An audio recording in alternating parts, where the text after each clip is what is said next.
All right, hello class. It's Mr. Martin here on Monday on Columbus Day. I hope you're having a nice day off. I wanted to post this problem here from the SPIC book, page 79, number 5. You were to do number 5 through 8.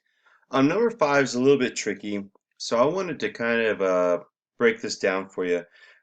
There is one little issue that I could see you guys having, and so I wanted to show you what's going to happen. In one part of the problem, it has ammonium. Here, I'll just write it out for you. NH4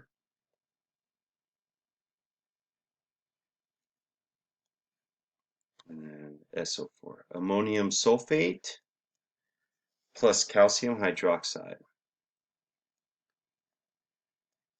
Subscript 2. And then it yields, and it's a double displacement reaction, believe it or not. So this is going to be calcium sulfate.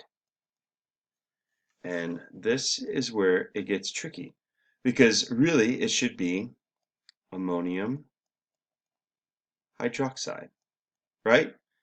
So you take the hydroxide from this part here, and then the ammonium here from this part, and then they become partnered up, and they make ammonium hydroxide. So here's the deal. You can treat it as if it were the ammonia plus the water, because one ammonium hydroxide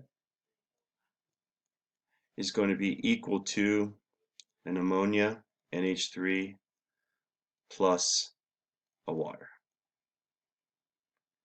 So let's kind of take a look at it and let's see if it works out. There's 4 of these hydrogens, 3 plus this 1 is 4. There's 1 hydroxide, 1 hydroxide, 1 nitrogen, 1 nitrogen. It does check out. So this is kind of like a cool little thing that you kind of need to take note of. So what I'm going to do is I'm going to send this out, and hopefully I'll be able to help you out on this one. So you can change this part over here to ammonia NH3 plus HOH after you balance it. So I'm going to keep it here and just balance it. So what I'll do right now is I'll erase this up, and I'll show you later how this works on out. So if we go to balance this thing, we look and we see that we have 2 ammoniums here. Let me rewrite it so that it's in the clear. So it's 1 NH4, 2 SO4. So there's 2 ammoniums on the left, and then you have calcium hydroxide here, one of those, and then you have a calcium sulfate, and then you have, I'm going to leave it as NH4OH, and at the end I'll go back. So I'm going to change colors so that we can kind of see like what we're looking at here. Okay, so let's take a look. There's 2 ammoniums, and there's 1 here. 2 hydroxides, 1 here. So what I need to do is I need to double up here. Put a 2 here. If I do a 2 there, the ammonium's happy and the hydroxides are happy. There's 1 calcium, 1 sulfate, and that's it. That's the deal. That's how it all works out.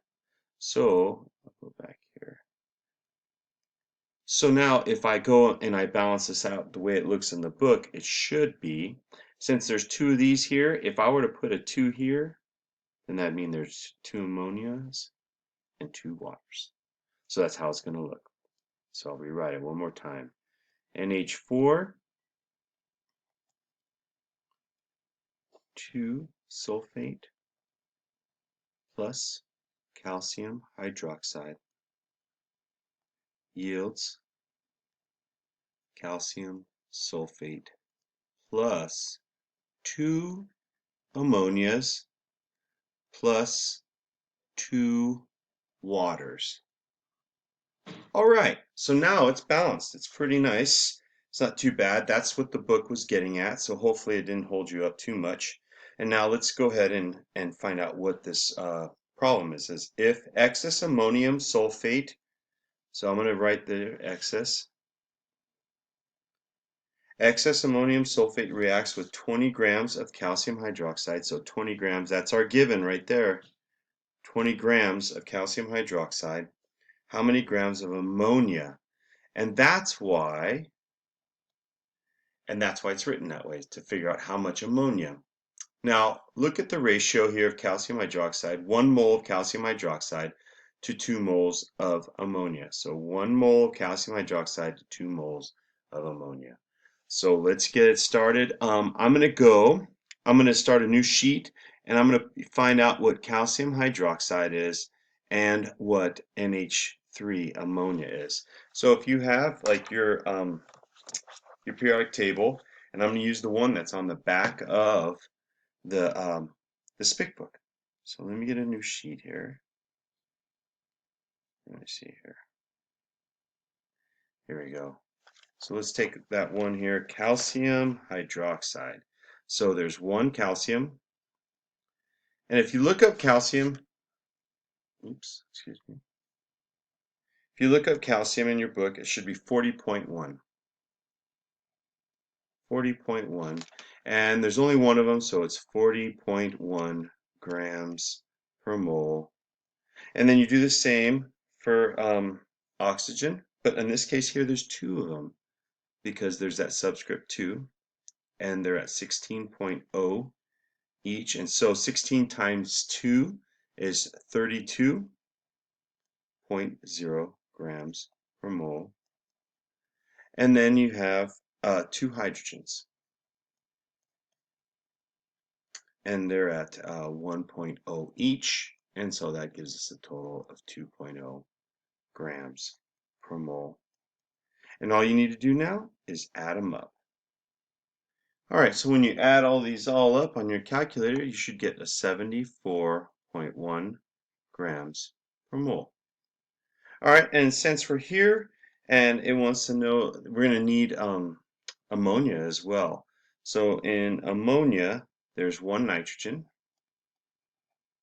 and each nitrogen should be 14.0. And there's only one of them. That's 14.0 grams per mole. And then it has 3 hydrogens on that nitrogen to make ammonia. So there's 3 of them. And 1.0 each. And so that means it's a total of 3.0 grams per mole. And again, you add them up and you should total 17.0 grams per mole. So there we have it. We have the masses of both of them. So now we can go back to our problem, and we can start here. Let's start on this page so that we don't mix anything up. So we take here, we're going to start with our given, with our calcium hydroxide, 20.0 grams of calcium hydroxide.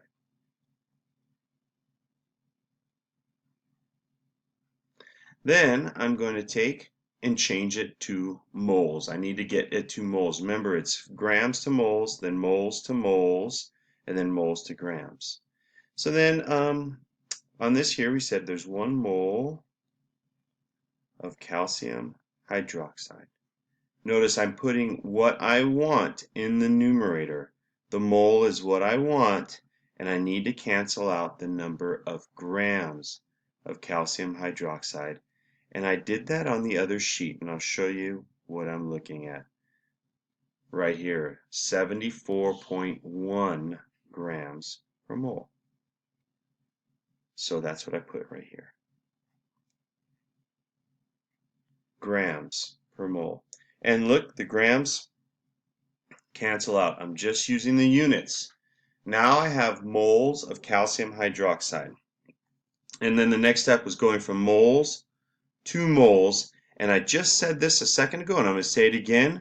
If I want moles of ammonia, that's what I put in the numerator.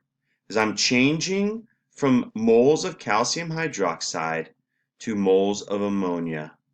And for every 2 moles of ammonia, there's 1 mole of calcium hydroxide. Right there. And notice this cancels out here. It cancels out with this here, and now I have moles of ammonia, and the last step, let me get rid of this here. The last step is to change to grams of ammonia. So now we've gone to moles, moles to grams, and if we go back to that other sheet, here it is. I'm going to use this molecular mass of ammonia, plug it in there. So then it'd be 17.0 grams of ammonia all over 1 mole of ammonia. And notice again, the moles of ammonia are going to cancel out. Please, please use those units. So I'm going to pause it. I'm going to multiply it up. Okay, so this is what you do. You take your 20 grams, and it's 20 divided by 74.1 times 2 times 17.0, and you hit equals on your calculator. On mine, I got 9.18 grams of ammonia.